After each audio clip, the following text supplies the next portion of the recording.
Obraciam sa na vás s prosbou o pomoc, ktorá sa týka mojej 4-ročnej dcérky Adriánky. Adriánka pochádza z dvojčiek, sú to vytúžené deti po umelom oplodnení. Vikinka sa narodila zdravá, Adriánka to šťastie nemala, už v pôrodnici jej diagnostikovali ťažký stupeň detskej mozgovej obrny.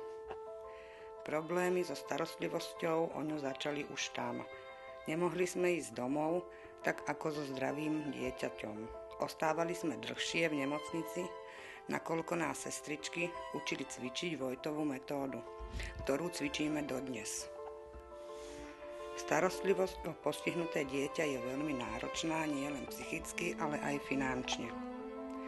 Snažíme sa pravidelne navštevovať aspoň 2-krát do roka Adely centrum v Piešťanoch, kde nás dvojtýždňový pobyt stojí 3 000 eur a samozrejme poisťovňa nič neprepláca.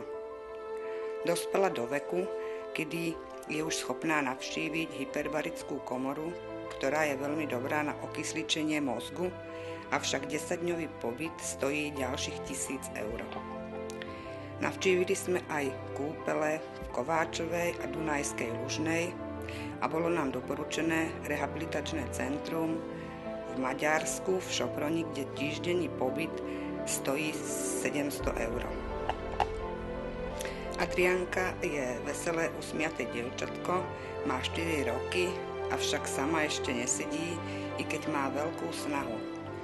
Je to malá bojovníčka, ktorá robí pokroky, aj keď to ide veľmi pomaly. Dokáže sa otočiť z boku na bok a teraz sa začala plaziť. Dobre pozná svojich blízkych, povie aj zo pár slov. Cvičíme s ňou pravidelne niekoľkokrát denne. Absolvovali sme aj operáciu očí. Týmto prosíme o finančnú pomoc všetkých dobrých ľudí, nakoľko naše finančné zásoby už sú vyčerpané. Vopred z celého srdca ďakujeme za akýkoľvek finančný príspevok.